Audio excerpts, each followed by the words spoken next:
Are you ready to get serious about building content sites and building a profitable business online? Welcome to the Niche Website Builders Podcast. We bring you the latest field-tested tips, tricks, and strategies for building a profitable online asset. We interview industry experts, share customer success stories, and reveal our own experiences working on hundreds of sites to inspire and motivate you to make something happen. Let's do this.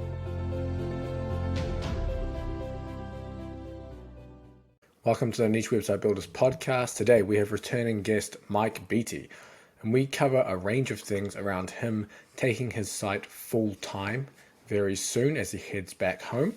And we dive into the area of how he's managed to make basically most of his income through affiliate.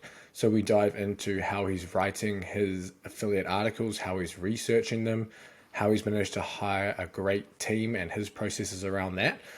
And then we just go into all the other general questions around his affiliate niche website. So if you're looking to go full-time or you are full-time right now with your site, this will be a wonderful resource for you as you start to pick out certain things that he's doing that you can implement into your own site. So sit back and enjoy. This episode is brought to you by Niche Website Builders, an agency dedicated to helping people just like you build profitable content sites. Niche Website Builders are the hands-off content site marketing agency you always wished existed. It's run by content site marketers for content site marketers, and they help both investors and individuals alike build profitable online properties. They provide a fully outsourced approach to content creation, link building, and done-for-you website builds, the same approach they use on their own six-figure portfolios.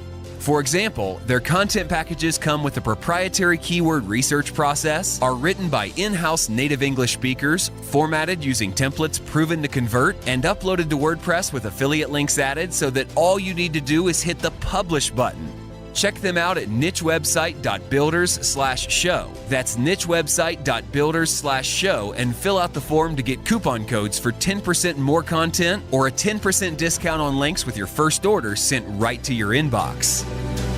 All right, welcome to the Niche Website Builders Podcast. Today we have Mike. It's Beatty? Yeah, Mike Beatty or Beatty? Yeah, Beatty. I got it right first time. Perfect. Welcome, Mike. It's great to have you on here. You were well recommended through our our other podcast host who hasn't hosted a podcast in a long time. I should actually hit him up and see if he can give me a break for a week. But welcome on. And do you want to maybe give a brief background about yourself and kind of what you're up to in the space? Sure. Yeah. No. Thanks for having me on. I did actually come on once with him before. So yeah, I realized that. Yeah. Once before, but quick background. Just I'm an international teacher, so we've been in Qatar for the last 8 years or so.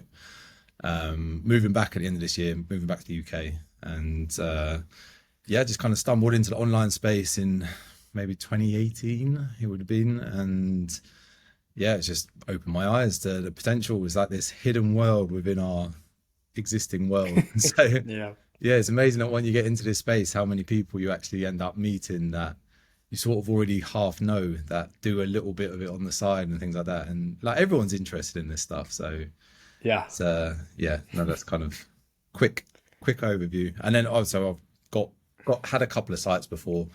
My main site now is in the sports space.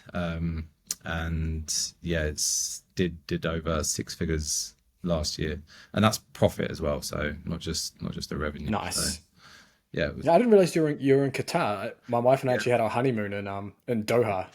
What? 4 years ago. Yeah.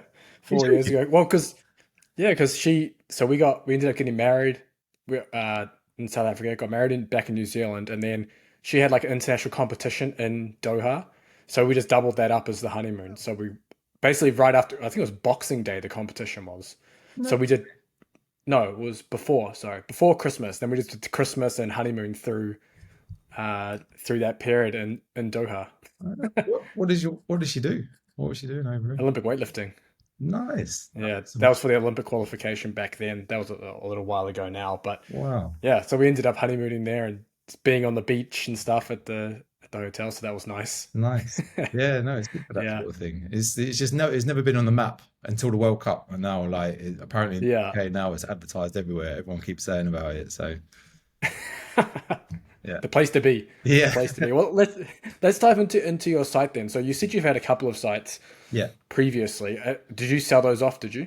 No, not really. They just kind of fizzled out. But Yeah. I kind of started with Pinterest marketing. So I don't know if you remember, but there was a little Okay. time where Pinterest was like amazing at just getting traffic. And so I just had like a site and it was to do with yoga, and I kind of hit on keto a bit just because I was just seeing what was working for other people and just kind of copied what other people were doing. Didn't Yeah. really understand anything about anything at that stage. So I was just reading random blogs and just doing all that sort of stuff. So but then it was I don't know when it was, sometime in 2018 or 2019, like it got taken over like as a business, and so the whole free traffic that you could kind of get from there just kind of dried up, and it just became a lot more like pay to play. It's still very good, I think, if you've got a visual niche or something, artsy and crafts and lots of other spaces as well. To be fair, there's lots of other things that you can do pretty well on Pinterest, but it definitely depends on the niche. It's not as straightforward as just like anyone can do well on Pinterest, which kind of then it was a bit more like that. I still think most niches probably could do quite well on Pinterest if you understand it, but I mean, I haven't used it properly for a few years now, so it's probably changed tons since when I was doing it. So anyway, that just kind of wiped the traffic when that all happened, and it was just getting like a little bit of money from display ads before that. I had plans to sort of create a course and do all this other stuff, but the traffic just kind of got demolished from when that all happened. So I had another site which was just more focused on SEO, and I just realized how much more stable it was. Obviously until the last couple of years where everyone that's kind of changed a ton as well, but I mean it's always been changing, but it 100% is way more stable. It's just much more reliable. Roughly what's going to happen each month. Obviously this time in a year it could be totally different, but yeah, that just kind of led me down a rabbit hole of SEO and all that sort of stuff. Is Pinterest something you'll look to do on your current site? 'Cause you mentioned you're on the sports niche. I know you're saying Yeah, there's probably a good one to do it on. Is that something you look to sure. diversify into? Yeah, I mean, there's about a million things that I'd love to do, and so it's definitely on the list. But yeah, I think in this next year or so, once we move back to the UK, I'll have a lot more time and things like that. And so there's so many more other plans. YouTube's one of them. I had a quick chat with you about that already. So there's just a lot of other things that I would like to do in more of a community. And Pinterest is definitely part of that. You can definitely outsource it and set it up in a way relatively cheaply, and just kind of let it run on its side thing. And if you're already creating the images and visuals, then it's not really too much extra work. Again, like when I was doing it before, you could definitely put in like a text overlay and things like that was really important. But like I said, I haven't done it for so long. I'd have to touch up on what is like the current trend and what works and what doesn't work. Yeah. Yeah.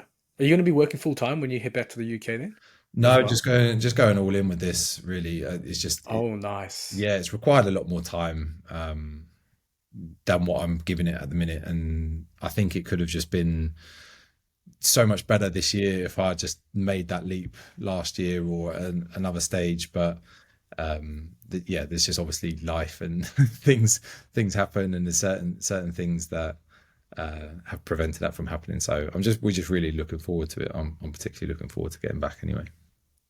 Nice. So is the site currently making enough for you to live off? Are you able to share some numbers on the site? Yeah.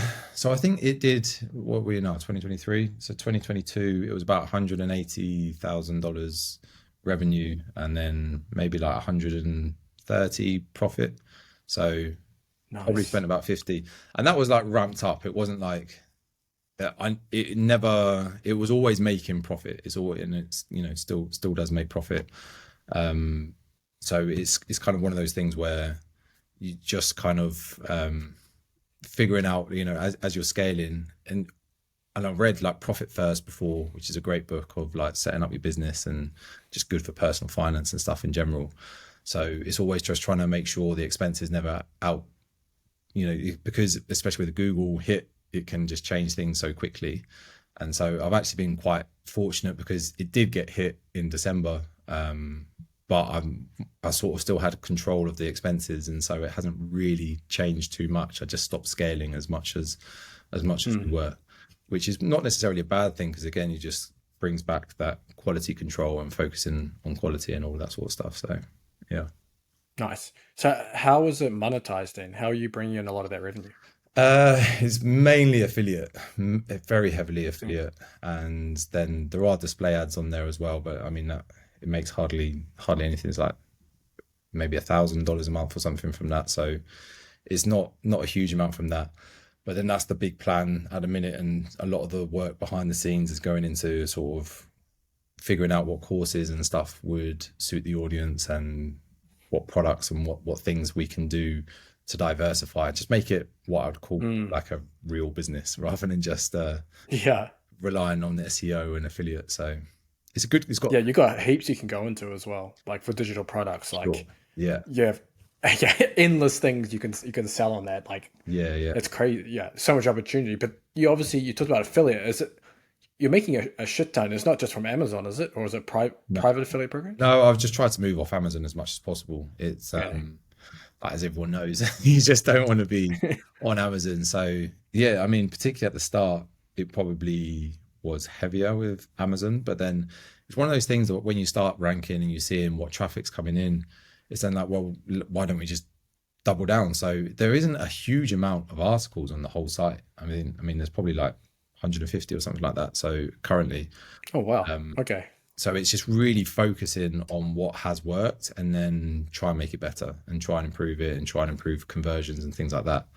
I've spoke to some people, and they're like, is it RPM, like your revenue per thousand is pretty crazy on the site. And it's just more, just figure out what is working, and then doubling down on that and just making it better, rather than always just trying to pump out more and more. And so it's kind of it's that balancing act, really. But obviously with AI and everything coming in, then it kind of changes. It makes you think maybe we should be focusing a bit more on getting more content out as well. It's just a balancing act, I think. So how many of those 150 articles are then, I guess, affiliate or buyer intent articles? It's pretty much 50-50 split. Like I don't have numbers in front of me, but yeah, it would be pretty close to being 50-50. Dude, you're making a shit ton just from like 75 like buyer intent style articles. Yeah. It's just some articles, obviously, as what ends up happening is you just find there's certain articles which bring in a whole heap, and then there's others where they might not be doing anything, or they might not be doing as much. But what I've found as well, though, is that things like on Ahrefs, everyone tries to reverse engineer other people's articles and things like that. And quite often it's the ones that don't even rank necessarily on Ahrefs, or don't even show on there, which can do quite well. And they're just like hidden gems as well. It's a couple of things on that. I spoke to a guy in, I don't know if I'm allowed to say this, but like, it was on the Authority Hacker Pro group, which is really good. I don't know if, again, I'm not sure I'm allowed to say that, but they're because it's sending people off to somewhere else. But I spoke to a guy in there, and just I find that the more that you can speak to people, the more like little hidden gems you can find, and just little tricks and things like that. And he pretty much made me that within a few emails, just to a couple of affiliates, like I improved affiliate commissions. Like with one of them, it went from like 5 to 10% just with like 3 emails to an affiliate manager. And it's little things like that where when you're starting, that doesn't really make much difference. But once you've found an affiliate which is paying, if it pays you 10 grand a year, and you go from 5 to 10%, that's literally, you've just made 10 grand in three emails in a year. And not many other things. And then obviously if you change the numbers to 50 grand a year, that's like 100 grand a year. So it's there can be huge things that you can do where you don't necessarily always think of when you're first starting and when you're first doing it. And it's probably not worth your time either, because why would an affiliate manager even listen to you if you haven't got any traffic and you're not sending them any money or anything? So yeah, I mean, the tip, which I thought was really useful, and it's not 100% like really accurate. Like I wouldn't recommend doing this all over the place, but you kind of use affiliates off each other. So you can say another affiliate has basically said that they want to pay me for the top spot in this article, and it's made you this much money. And if you can show them, break it down and be like, this one article has made you this much money, and someone else wants the top spot, but is there any way that we can negotiate your commission rate? And it's just it's an easy way to, you're not forcing them. You're not saying, I want a rise of this much. It's just like, it's a legit thing that often affiliates will do. They will come in, and like, I've had those kind of emails before from different people. So it's like, obviously if you've had the email, then it is 100% legit what you're doing. But if you haven't the email, then it's a little bit, it can be a little bit shady, I guess, if you're just making stuff up. But it's it's an easy way to just at least start a conversation with someone. Sometimes they just say, we don't change it for anyone, sort of thing. And other times they just increase it without you even asking. So it's, or not asking, but without directly saying bump it up to this or whatever. So it's an easy revenue driver. Like something I'm now looking to try do, I've got a call this week with the company, is looking for at sponsorship as well on top. So I've already got the affiliate stuff in place and custom commissions, all that kind of stuff.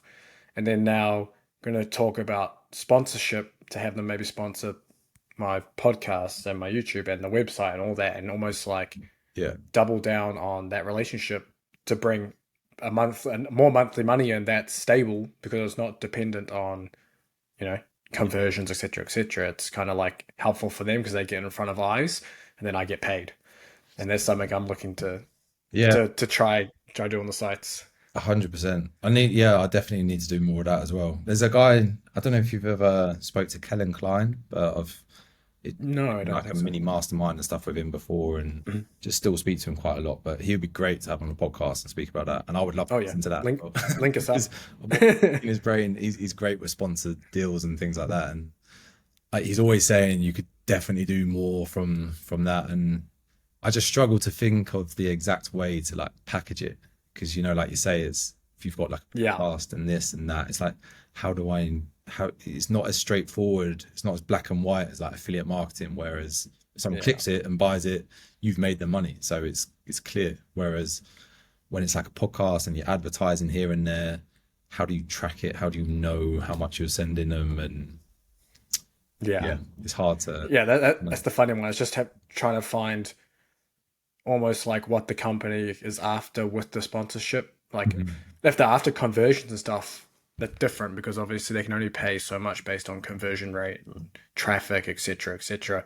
But I guess through the affiliate stuff, you're kind of already doing that. So it's more like almost like awareness, like having them on the site for new eyes to come in and see their brand, or maybe you create some content for them as well.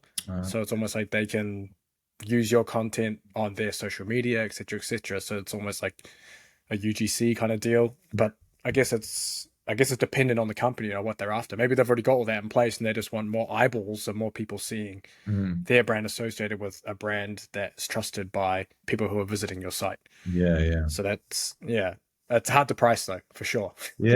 And it's like, how do you do it on a monthly basis, or is it a 6 month deal? I think how do you, I mean, you'd have multiple packages. The idea would be like a 1 month, or you'd kind of be like maybe an exclusive sponsor for like the whole year.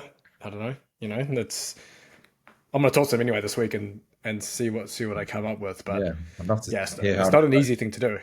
It's those sort of things though, once you get to a certain stage, that they're just needle movers rather than just always thinking about content and links, which most people that's all they ever think about. And it's little things like that where I've seen it time and time again with different people, different people that you hear on the podcast, it's always thinking a little bit more outside the box. Like, obviously you need the content and links before you can even start doing these other stuff. So it's just it's like catch 22, like hard to get one without the other. So it's obviously, unless you're doing something else like YouTube or social media marketing, things like that.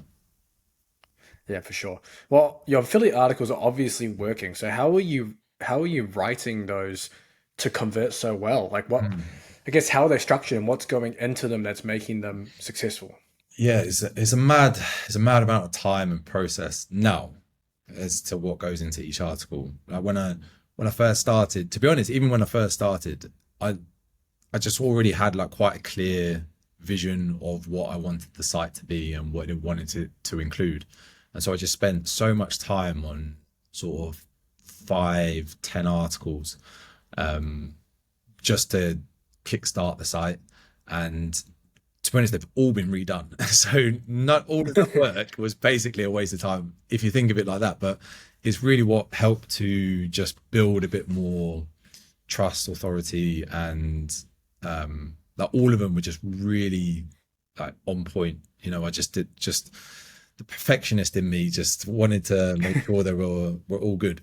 But at the same time, it's like you do just need to get them out there. So I probably started the site in end of 2020, and then I launched it in maybe in October, November, and then I launched it with 10 articles on like January 1st, 2021. So that was always the plan, was like, let's just get 10 really good articles out there. And that's a little bit of a mix of, I'd say maybe about 7 of those were like roundup reviews, and then 3 of them were like ultimate guide type style things.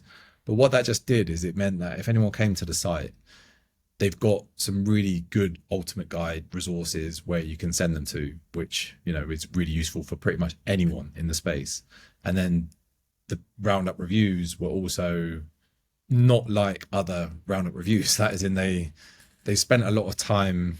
I spent a lot of time. I literally just put so many things in the spreadsheet. So if you see most people, when they try and write a roundup review, they'll just go to Amazon, pick 10 items, stick it in there in any order, and just regurgitate the same stuff on Amazon. I think most people now know not to do that, and like there's other stuff you can do. But I was listening to the podcast that you did with Kevin as well the other day, and he's great. I've seen a lot of his stuff before and taken a lot of his advice and stuff on board. I can't remember if I'd seen it at that time or if it was a bit after, but like basically I would just create a spreadsheet with 50, 100 different products. And then I think as a user, and this is the other advantage as well, is that I am a user in this space. So I already know what the other reviews are doing and what they're missing and what I would like to see. So again, it's thinking outside the box. It's not just copying what everyone else is doing. It's like, to a certain extent. And if you find some good reviews, then obviously you can use that and help to brainstorm and think of things for yourself. But that's how we kind of differentiated ourselves, is that it was really like analytical and thinking about what the customer is actually going to want. And so we'd break down like what specs I think was important, and then just spend I think I went on Fiverr and just found some guy that could go and scrape sales pages and put the information in. And then once that table's all done, which would literally take hours of work just to get just to think of the criteria, I'd make sure I do like 5 or 10 and record my process or something, and so I could share what I wanted them to do. And even then you get some people that are just so bad, even though it's really basic. But like you end up finding 1 or 2, and then you can just get them to do it again. And so kind of doing that. And we ended up with like a spreadsheet with just loads of different tabs and so much information in there. And then you can sort it by, if it's hiking boots or something, then you can sort it by I don't know, the thickness of the sole or something like that, and how big the heel is, and whatever people are looking for in hiking boots, how tough it is, and I don't know what the type of material and things like that. And then you can go through and give them like almost like a weighted ranking that you decide what's the most important thing. So is price the most, like if someone's searching for best budget hiking boots, then your price is probably going to be the most important weighting. Maybe the thickness of the sole is the next most important, then how high the heel goes and things like that. So you almost decide what are the most important aspects, and then you can kind of create your own ranking system, your in-house, which is from your own research, and then you sort of use that in the reviews. And so it really helps to write the reviews as well, is because then rather than just guessing and regurgitating stuff you see on Amazon, you're like, this is actually the best hiking boot because it has the thickest soles, it's really comfy, you know, and you're going to be able to use this all day, and it's the best value out there. There is a higher end product, but for 99% of people, this is going to be more than enough, and it's going to save you $200 or whatever it is. So all of a sudden, your review, which you're trying to sell people on, is actually really helping people. And I think that's the key, is that if you make reviews that really help people and they're not just regurgitating the same stuff that everyone else is doing, then people stay on the page longer, they click your links more, they buy the products, and I'm fairly sure Google can recognize when people do that. So it rewards. How many products then do you have on the roundup? Because you mentioned like 50 to 100 in a spreadsheet. Yeah, it depends. It really depends. You know, there's some things where there's only 3 good ones on the market, so you just do 3. Again, you can kind of check in the SERPs and see what other people are doing, just to get a rough idea. But I think at the start, what I was always doing is I was seeing what I thought was like the average number on the SERPs, and then just trying to do a couple more. Like that was my thinking. Yeah. If I do a couple more, it's better. But now it's actually almost just, we just don't even look. We don't look at what other people are doing. Obviously you can do research, finding like from other people, but it's more just however many we think is important. And it's, you know, you try and think, what are the different people that would be finding this? Is there someone that's going to be on a tight budget? Is there someone that's going to come here with unlimited money and they want to buy the best one that exists? Is there someone that wants the smallest one? Is there someone, you know, what are the things that people want? And then that's how we decide. But it can be 5, it can be 10. Try not to make it too many. I think one of my first ones was something like 21 or something ridiculous. And now that's been cut to about 11.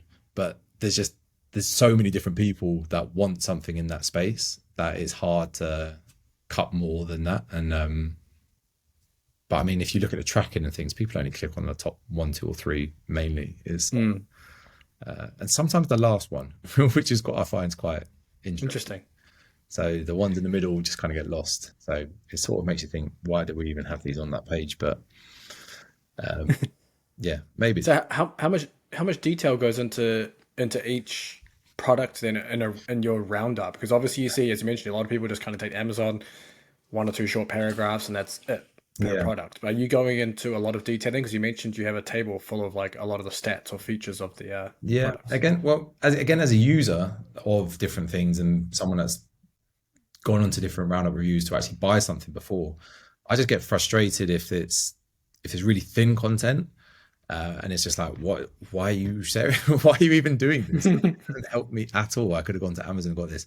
But if it goes too much, then it also frustrates me because it's like, this is just overwhelming. So the kind of process that we have is that we go into like thorough detail with the top one. We always want to just try and make it really easy to be like, this is the best one for most people because XYZ, and then go into those details, and like you can go into the more nuances with that top recommended product. And then the other ones, it is definitely much shorter because we don't want to just write stuff and just waffle on. And, you know, if you're saying every single product is the best product, it's really confusing for a user. Whereas if you just get to the point, you find what is its one key feature that differentiates it from the other products, and just kind of just keep honing in on that, then it's probably, like, as a guess, again, I don't have exact guidelines for this just because the writers that do it now they know the process, they know what to expect and things like that. But I guess it's maybe like, if we say it's 400 words for the first one, then it would be maybe 200 for the rest or something like that, just as a rough guide off the top of my head. But that's not exact. Gotcha. It can be more, it can be less. And if there's only 3 products, then maybe you go into more detail about all of them, because there's a reason there's only those 3. But yeah. How many writers do you have then? You mentioned writers there. Are they writing all the content on the site now, or are you doing any of the writing? Yeah, I haven't done any of the writing for quite a while now, but there's three main ones. Yeah, and there, I try and find people as well that are into the space as much as possible. I know it's not that easy, and some people argue getting a good writer is better than someone who's like a niche expert. But yeah, I find like this topic anyway is definitely, there's a lot of passionate people about it, and so you know if someone knows what they're talking about in this space, and just from reading a little bit. Whereas that might not be the case if you're doing light bulbs and like home decor and things like that. Maybe, I don't know, maybe it will, but yeah, it obviously depends on the niche. So did you train them to write a certain style or a certain way that you have there? How did you go about that? Do you have standard operating procedure or SOPs as well? Yeah, we've got, so I use Asana, and I kind of have all that, and there was a training process that everyone goes through at the start, but it's definitely just so much of it goes into the hiring process. I just spend a long time with, just trying to get as many applicants as possible, and just trying to find as many as possible. And you always ask for written work that they've done before.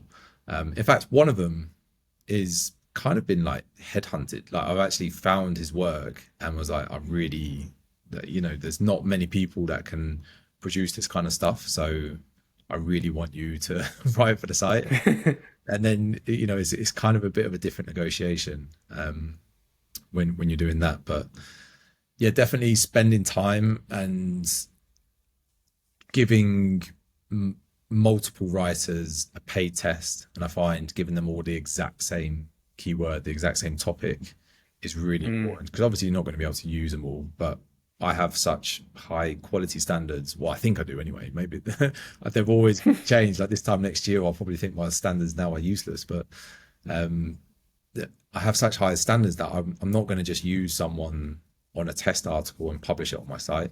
Whereas I think some people will think, oh, if I'm getting 5 people to write an article, I may as well get them to do 1 article each, and then I can publish them. And then a paid test actually is useful because I can use it as content. But I just think there's such a difference between high quality content and just mediocre that it's almost just not even worth publishing the media, unless you're going down the AI route and doing tons and tons and tons. Then the only way to really combat it and fight it is by just making stuff that's really good and better than other stuff that exists. So that's my theory anyway, but where work is something else. Is AI something that you're going to look to start to incorporate onto your site? I use Chat GPT, as I'm sure most people do in the space, and just playing with it, figuring out what I can do with it. I think I made like a tool from it, some sort of calculator or something. It's not used for anything yet, but I was just playing around with it and seeing what it can do. I use it a lot more for like emails, and it's quite useful for sales copy, I find, as well. Like if you're doing anything, if you need any copywriting stuff, you can just, I find if you write something as good as you can and then put it in and say, now write this pretty much exactly the same, but just add more power words and more emotion, or encourage people to want to do something. It just changes slight little bits. It's like, oh yeah, that sounds way better. and little things like that. But you can even put in, I know some people that put in whole SOPs and say, this is how I want it to be written, and take out passive sentences, replace them with active ones and things like that. And so there's definitely things that you can use it for. And I know some people doing some really good stuff with it, but it's just, again, one of those things where it's just a time thing. I haven't spent enough time figuring it out and figuring out how I want to use it for content as such. And because I've got Yeah. writers doing most of it, then it's just not really the top priority right now. Yeah, fair enough. You're outsourcing the content? Are you also outsourcing the link building? Yeah, it was, yeah. So I've kind of was doing that mainly just kind of by myself with emails and just used in like Hunter to like scrape different sites for different keywords and things like that, and then just trying to figure out, keep tweaking the template that you use, and just trying to. I think the key that I found with outreach and things like that is just trying to make yourself sound like a real human being, because then you do get a real human being on the other end of it, they often can recognize that you're a real person. So little things like mentioning my wife or my kids, or if you've got pets, just something where someone can resonate, even if it has nothing to do with the niche, just something like, my wife always tells me I'm crazy because of this, something like that. And just something where it stands out, and you're not just writing, "Dear sir, please give me a link." So little things like that I found have been quite useful. But yeah, I was doing it a lot myself. I've hired someone quite recently to handle the email outreach a bit more and the negotiation side, but I found it's really hard to hire someone for that. And it's yeah, I think maybe you could like compartmentalize it a little bit more. But there's so many moving parts. Like you need someone that understands SEO, because they need to understand how they can negotiate. And if they don't understand SEO, so I actually hired someone who was just like a salesperson. He's not really an SEO kind of person at all, because I didn't want someone coming in with like bad habits. But in hindsight, I'm sort of like, maybe it would be better if you had someone with at least some basic knowledge, or really wants to learn more about it, then that might help. And he's been great, to be fair. He's picked it up really, really quick and keeps learning more and more about different SEO practices and things. But it's a hard one to teach. There's so many different moving parts. I think I created like 3 hours worth of training for it. He's watched Oh it my like gosh. 5 times or something, and just keeps going through things at different stages. But yeah, no, I definitely think we could do that side a bit better. I tried a couple of agencies and stuff as well before, but they're normally just not very good, in my experience. Yeah, fair enough. And so how do you juggle all this then? Obviously you have the full-time job, the kids, the family. There's probably people listening to this as well who may be looking to do what you're doing and make enough money with their websites to be able to go full-time. How have you managed to juggle the side? I mean, you've outsourced a lot of stuff, which has probably made it a little easier, but it sounds like you outsourcing has just made it so you're making 3-hour courses for your contractors there. So how have you managed to juggle it?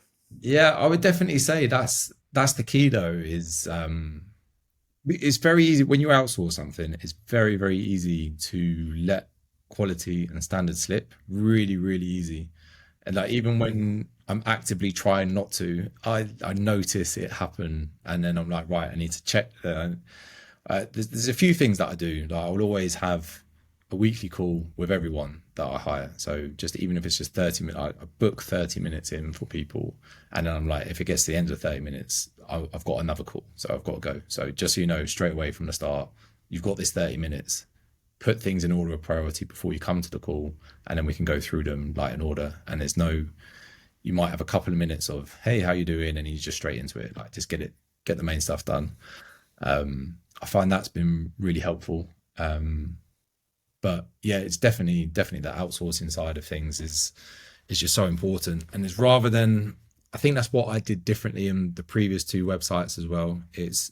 I became busier and busier as the websites grew.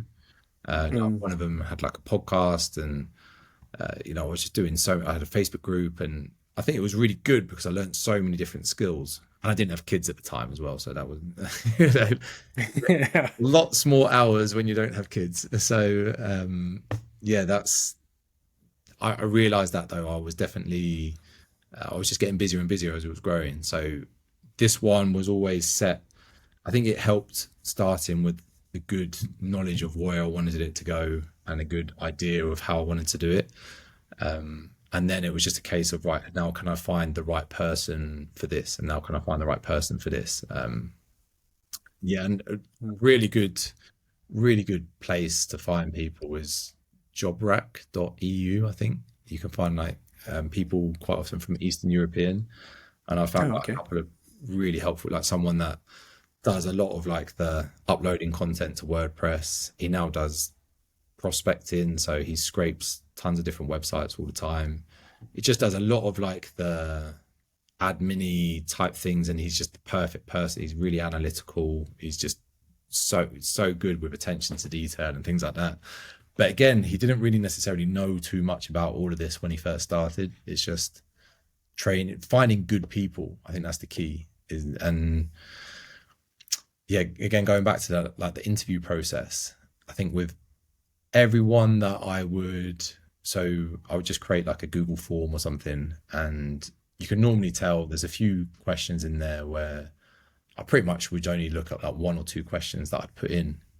After a while, I realized these are the two most important ones. So if it's a writer, it's obviously what's their previous work. Like you just check what their work is, and very quickly you can see if they're right to the kind of standards that you want or not. And then so you just want to shortlist it and try and whittle them down to as few people as possible. And then ideally you're left with somewhere like 2 to 5 or something like that. And then jump on a call, 20-minute call with every single one of them. And I find that you learn so much more about someone in 20 minutes than you ever will by reading something or going through a Google form or something like that. But then again, once you've done that, you can very quickly be like, no, they're not going to be a good fit. They're not going to be a good fit. Or I want to give this person a paid test. And then just trying to give them a paid test of exactly what they're going to do. So again, if it's writing, give them an article. And again, try and give them all the same test, because then you can equally compare them against each other. And then once you've done that, depending on the role and depending on what if it is a writer, I'd actually say this might not necessarily be required, because you just need them to write. But if it's someone that you need to work with quite a lot, someone like a virtual assistant kind of position, or someone on the outreach side, or pretty much it may even be like, if it's going to be an important writer, then this might be useful. But doing like an hour to 3 hours potentially interview where you go through like all of their past experience, and I think if you read the book Who, it kind of goes into detail about all of this. But I find getting that bit right has helped so much, because like the book is simply about like hiring A players rather than B or C players.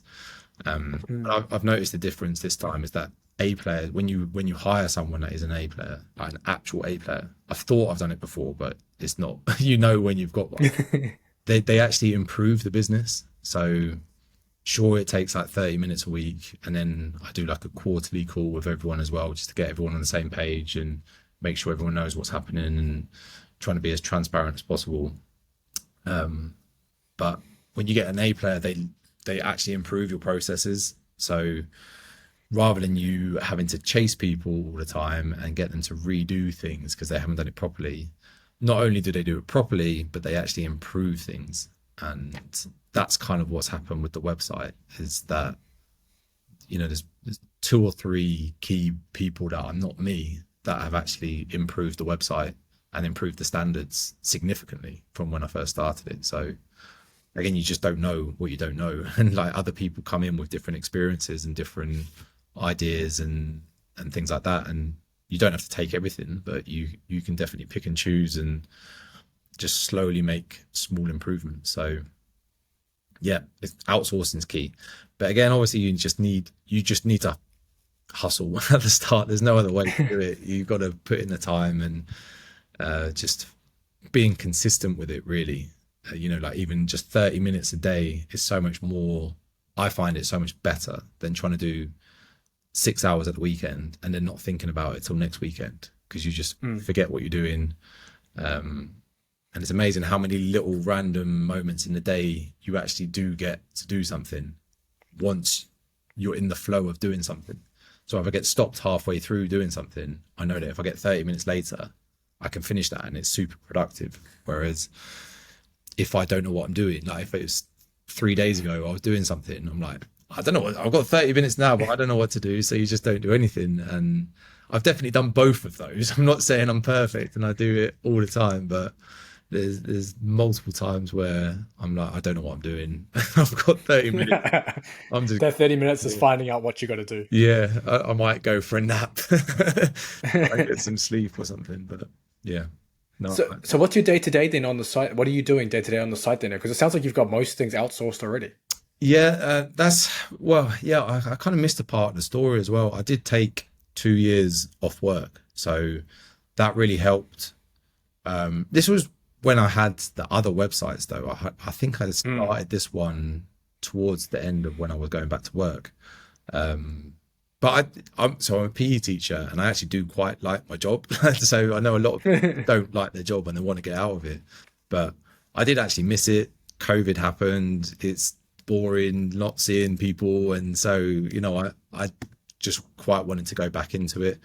And at that stage, like the other two sites weren't doing like amazing or anything like that. So it just kind of made sense for me to go back into teaching and I've been doing it for the last few years again.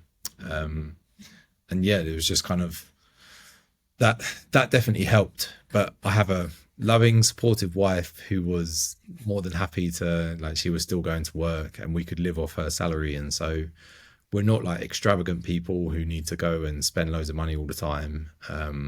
So our lifestyle, and obviously my wife gave us that opportunity for me to be able to do that. But in those 2 years, I learned so much, and like it's definitely not to be overlooked. Like if you've got a chance to go and like do something, even if it's just 1 year, if you can just do it for a year and you think you're going to be able to go and get a job again, then it's not always the worst idea. But obviously you need to be speaking to your significant other, whoever it is. Like you can't Don't just listen to Mike on the podcast Yeah. and then quit your just job. say, hey, Mike said I should quit my job for a year. You need to think about it. And so, think, can you live, like if you don't make another penny for a year, could you still survive? And so having some sort of savings or whatever it is, I know it's much easier said than done, especially if you have got kids. And in fact, I don't think it would have been possible for me to have done this if I had not have done this before kids. So I say that, but it probably is possible. It's just your mindset and like how you think about things is how important is this for you? Do you think it's actually realistic that you're going to make it full time with it? So yeah, that definitely helped. But yeah. Nice.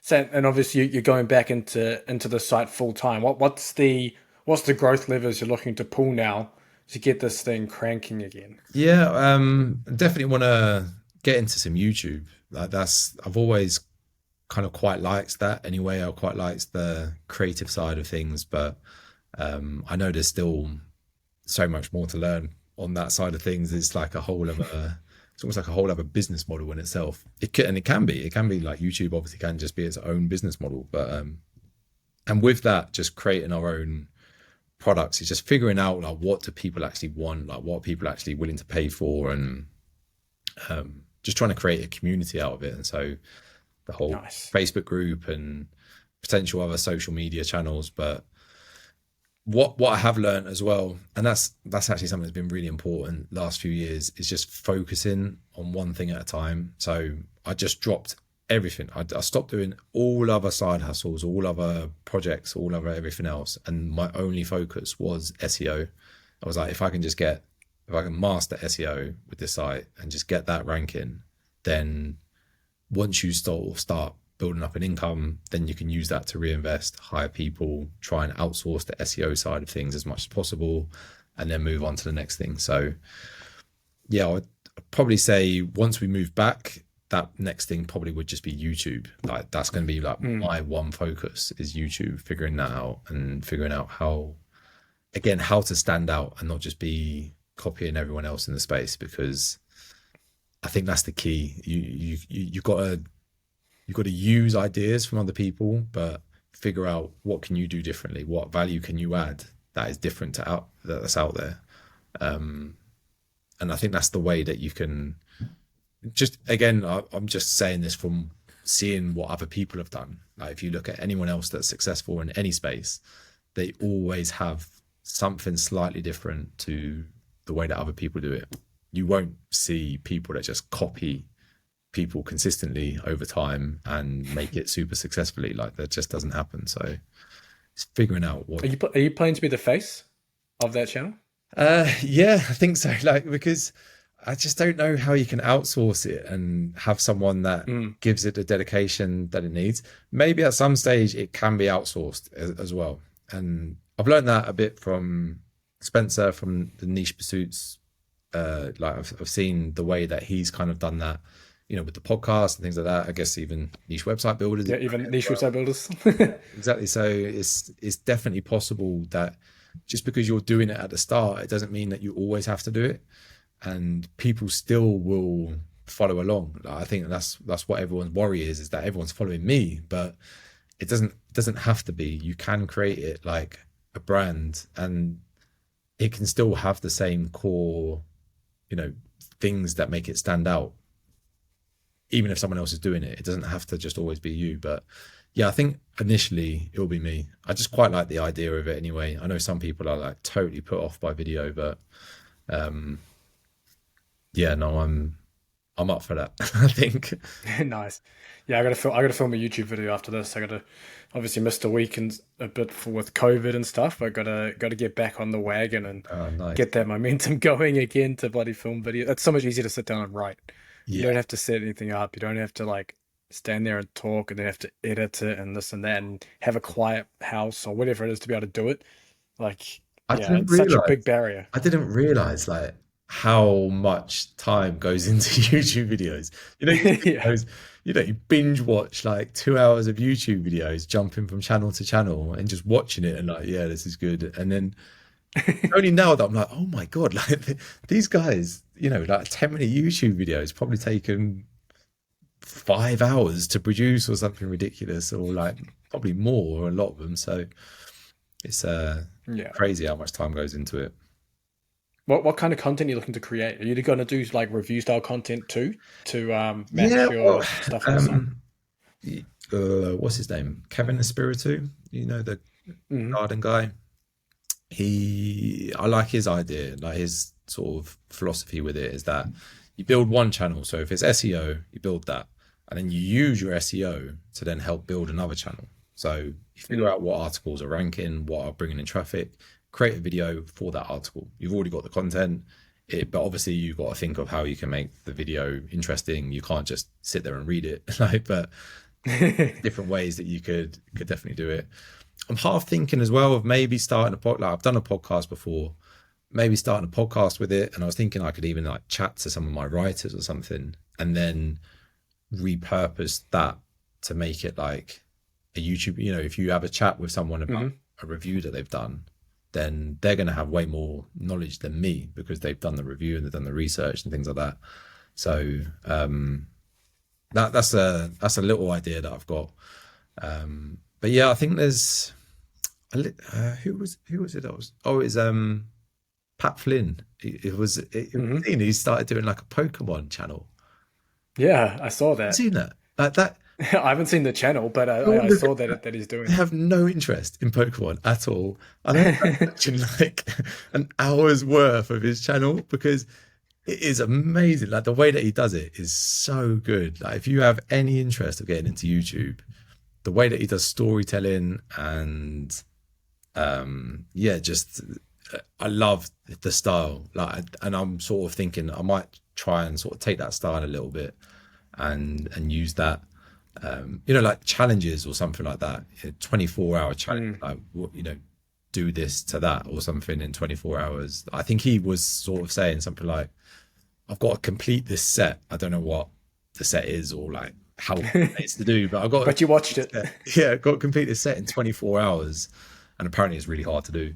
And so he's like flying around town and like messaging people on Facebook and trying to like make trades and trying to get all these cards and stuff. And I think if he doesn't do the set, then he has to give it all to his son or something. Like, so he was going to, there's actual reason behind it. Like if he doesn't complete it, there's something that happens. So I quite like that idea. I'm trying to think about how I can use that sort of concept. But yeah, I think you talked about like having 3 or 4 buckets or 2 or 3 buckets, whatever, for your channel. So not all your videos are going to be exactly the same, but you're probably going to find, and again, you're probably not going to know until you actually start and see what people actually resonate with and want to watch, and then try and choose 2 or 3 different avenues that you're going to go down. So that's my loose plan with YouTube anyway. What about you? I know you're doing a lot of YouTube. Yeah. I was trying to put about 3 videos a week. This week will only be 2. Just doing, but yeah, it's like well, technically it's 4 if you count the live stream, but it's 1 podcast, and then typically if I'm doing a podcast, I'll stream it live as well, and then take it off after, and then I'll do like 2 other videos, which would be like informational technique or like sometimes review stuff. If I'm like really cannot be bothered trying to put videos together, I'll do like a 1 take, basically review style article of like best whatever it is I've done before that I have sitting around, and I'll do like a review like video like that because it's easy. And that's pretty much what I've been doing, just trying to pump the shit out of it. But man, it's such a grind. It's such a grind doing YouTube. Yeah. It's just totally different, isn't it? It's totally different. Yeah. But I can see and most people have like the setups, you know? Sorry. Like the big YouTubers, they have the setups, like they'll have like multiple good cameras and the lights, and then they can change. They have editors that change the angles to look good. I literally just do it on my phone with the microphone, and it's like 1 angle. Yeah. And I just do no editing, so there's no zooming, nothing. It's like probably boring as for people to watch, but people watch it. It does all right. So I'm just gonna do that for now until I can afford an editor or something. Yeah, again, that's something that I've learned as well, is that you just start with whatever you've got. You don't, like our processes and stuff that we have with our content now was nothing like that when we first started. But just whatever you can do, just do that, and then you can change it. Like it's not like, I think people get fixated with content, like as in that's it for the rest of your life. And a website is definitely not like that, because you can literally just change an article straight away. But obviously with YouTube, it does exist, but it's not like people will, if in 5 years' time you've been doing 2 videos a week for 5 years, no one's going to go back and watch the YouTube videos that you've done now, unless they've taken off and like you get millions of views or whatever, and they come up at the top of your popular feed or something like that. But I think people get too fixated on this has to be just perfect, but it's just getting the momentum and the habit and stuff like that is far more important, particularly in the early days. Yeah, for sure. Now, this has been a great chat, Mike, and some insightful things for hopefully the listeners can take as they go full time or are full time on their sites. But where can people follow you and see what you're doing and learn more? Good question. The site that I used to have was, it still exists, is Make Time Online, and so I had like a podcast and stuff like that. I don't even know what my Twitter handle is. Maybe I've got one, Make Time Online. I don't know. Maybe I don't know. I hardly use Twitter, but Facebook's the best place. Like if you find me on Facebook, that's just because I'm in some different groups, things like that, and I want to be growing my own group and community and stuff this year. So that's where I'm probably gonna, social media wise, that's where I spend most of my time. I've just removed Instagram. Again, I found that's the best idea, is remove anything that's just a distraction, just get rid of it. So Twitter, Instagram doesn't exist on my phone anymore, but Facebook does. So that's the best place. Nice. Perfect. And we'll link that up in the description for anyone listening. But thanks for coming on, Mike. Appreciate it. Cheers, James. Thanks for tuning in, and I hope you enjoyed the show. Don't forget to like and subscribe wherever you're listening. Until the next episode, goodbye.